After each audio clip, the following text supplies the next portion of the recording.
Hello everyone, and welcome back to Sacred Saturdays, a weekly video series where I come in and talk about self-care tips that I perform myself.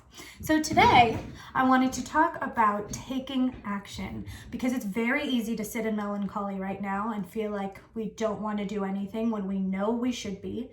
It's also very easy to hoard a bunch of self-help tools and mental health resources and then not take the next step to actually performing them and practicing them and implementing them and immersing them in our lives, right? It's like, okay, well, we have all the tools, but like, now what? How do we do this? It's really easy to say, well, you just do it. But for some of us, it's not that easy. You know, putting things into practice takes a lot of effort.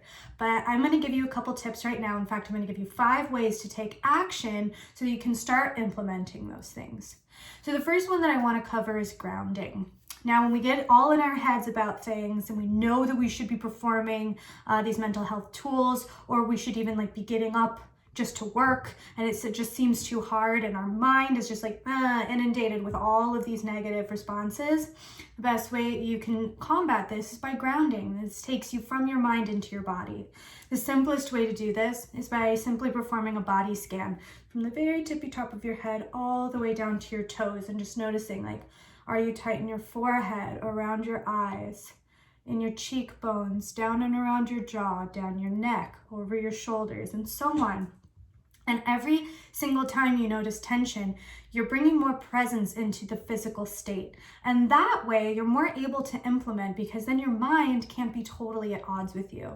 Now, what's unfortunate for a lot of us, especially at the beginning of our self-help journey, is that we're not always our best friends. So our mind doesn't always have our best interest in mind, right? So we want to make sure that we're coming back to the body and we're feeling into the things that we should be doing or want to be doing even. So number 2, and this one was a really revolutionary idea that my therapist brought to me, but it's minimizing. A lot of the times, let's say we really feel like we want to work out. I'm going to stop using the word should, but we want to work out. We know it's going to be good for our body. We know we'll feel better, but yet getting out of bed to even do it feels so overwhelming. The same with reading a book over watching TV, or literally anything that we feel like we want to do and that sounds like a great idea, but we just can't force ourselves to do it. If we minimize the situation and we just say, it's not a big deal, let's turn the TV off, boom. Minimizing it makes it feel so much more tackleable, and it's so simple. But if you just say, just get up, just exercise, not that big of a deal. I practice this every single day, and my God, it makes such a huge difference. It makes me feel like I'm so much more productive, because it isn't a big deal. We only make ourselves feel like it's a big deal, and then we feel really bad for not doing it because it's such a massive deal. And if we just cut out all that bullshit and just minimize the situation, we would be accomplishing so much more and then feeling like a total badass. And who doesn't want that? So number 3 is to challenge yourself. So let's say we'll use working out as an example, because I feel like that's a common one. Let's say that you know that you want to work out. What you're going to do to challenge yourself is to give yourself all the reasons why you shouldn't work out. And I'm going to bet that there aren't many. So why shouldn't you work out? Are there any reasons why you shouldn't work out? Why? And kind of have that back and forth with yourself. Challenge yourself to be like, so why? Because you're tired? Are you really that tired? Give yourself that little kind of argumentative push. Light that fire under yourself. I think challenging yourself is a really good way to do some role reversal and take that back within your head. Because if we're creating a narrative that works for us in our head, sometimes we need to coach ourselves through these things.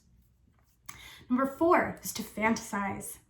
Think about what you could, if you accomplished it, how you would feel. Let's say that you got up and you did a really strong workout and you felt so awesome that you rewarded yourself by sitting on the couch for the next 2 hours and just basked in it. Or you felt like you were fueled up and ready to eat something delicious, or you felt strong, or your body started changing, whatever that may be.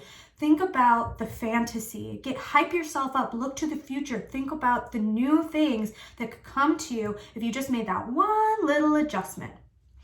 And then finally, number 5, and I think this one is the most important, especially if steps 1 through 4 seem like you can't do them on your own, get a coach.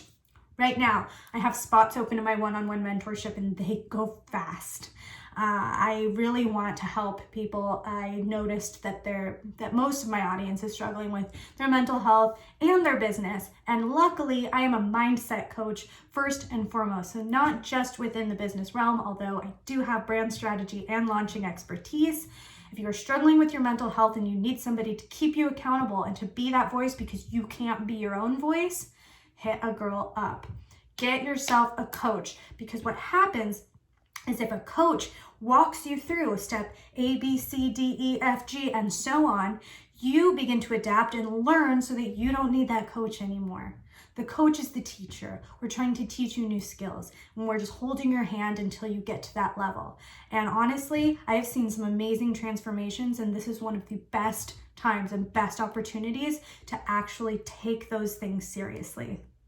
All right, guys, that's all I have for you this week, and I will see you next week.